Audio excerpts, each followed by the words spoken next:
तर एकंदरीतच अनेक खुलासे या कुटुंबांनी केलेले आहेत। त्यांना 10 लाखाची ऑफर दिली हे सुद्धा त्यांनी सांगितलंय। म्हणून आता पाहावं लागणार आहे की ज्या संशयितांना ताब्यात घेण्यात आलेले आहे त्यातले कुठले आरोपी आहेत आणि त्यांच्यावर कशी कारवाई होणार आहे। अपडेट्स घेत राहू तुतास पुढे जातोय। तर केंद्रीय मंत्रिमंडळ विस्ताराच्या हालचालींना आता वेग आलेला आहे। शिवसेनेला एक कॅबिनेट मंत्री आणि एक राज्यमंत्रीपद मिळण्याची शक्यता वर्तवली जाते। सूत्रांच्या माहितीनुसार खासदार डॉक्टर श्रीकांत शिंदे यांना कॅबिनेट मंत्रीपदाची संधी मिळू शकते। तर दुसरीकडे राज्यमंत्रीपदासाठी नव्यानं निवडून आलेल्या 6 खासदारांमध्ये चुरस पाहायला मिळते। दरम्यान उपमुख्यमंत्री एकनाथ शिंदे आज दिल्ली दौऱ्यावरती आहेत। त्यांची केंद्रीय गृहमंत्री अमित शहा यांच्यासोबत भेट होण्याची ही शक्यता व्यक्त केली जाते।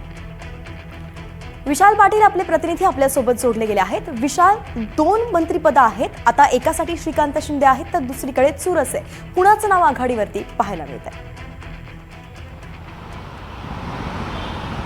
वैष्णवी, गेल्या काही दिवसांपासून केंद्रीय मंत्रिमंडळ विस्ताराच्या चर्चा ज्या आहेत ह्या जोर धरू लागलेल्या आहेत। आज आपल्याला सूत्रांकडून अशी माहिती मिळालेली आहे की केंद्रात श्रीकांत शिंदे यांना कॅबिनेट मंत्रिपद जे आहे हे मिळू शकतं आणि शिवसेनेला एक राज्यमंत्रीपद मिळू शकतं। मात्र हे राज्यमंत्रीपद जे ठाकरे सेनेतनं जे 6 खासदार शिवसेनेमध्ये ज्यांनी प्रवेश केला आहे यांच्यामध्ये रस्सीखेच पाहायला मिळते। मात्र श्रीकांत शिंदे यांना कॅबिनेट मंत्रिपद जे आहे हे दिलं जाईल। आज उपमुख्यमंत्री एकनाथ शिंदे हे दिल्ली दौऱ्यावरती आहेत आणि या दिल्ली दौऱ्यात प्रामुख्यानं केंद्रीय मंत्रिमंडळ विस्ताराच्या बाबतीतच हा दौरा असल्याचं सुद्धा बोललं जातं आहे। कारण का ते दिल्लीला गेल्यानंतर अमित शहा यांची भेट घेतील आणि या भेटीअंती याच्यावरती शिक्कामोर्तब जे आहे हे केलं जाईल। प्रामुख्यानं आपल्याला पाहावं लागेल की उपमुख्यमंत्री एकनाथ शिंदे हे दिल्लीत गेल्यानंतर स्वाभाविक आहे शिवसेनेची ताकद ही वाढलेली आहे आपण म्हणू शकतो। कारण का ठाकरेंचे 6 खासदार हे शिवसेनेत आलेले आहेत। त्यामुळे ही एकूण संख्या जर आपण पाहायला गेली तर 14 पर्यंत जाऊन पोहोचलेली आहे। त्यामुळे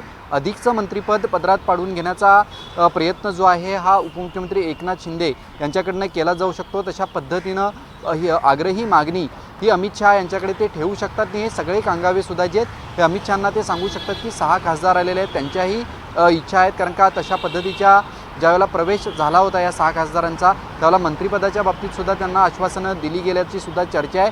त्यामुळे जर राज्यमंत्रीपद द्यायचं ठरलं या 6 खासदारांमध्ये तर ते नेमकं कोणाला असेल याची एक रस्सीखेच जे ही 6 खासदारांमध्ये जी आहे सुरू आहे। मात्र आज उपमुख्यमंत्री एकनाथ शिंदे हे दिल्लीला जातील। अमित शहांची भेट घेतल्यानंतरच या सगळ्या गोष्टींवरती जे आहे हे शिक्कामोर्तब होईल। वैष्णवी, अर्थातच विशाल, पाहावं लागेल कुणाचं नाव समोर येत आहे आणि कशा पद्धतीनं ज्यांनी फुटीर खासदार जे गेले त्यांच्या कुणाच्या परड्यामध्ये हे राज्यमंत्रीपद मिळतात। धन्यवाद सविस्तर माहितीसाठी।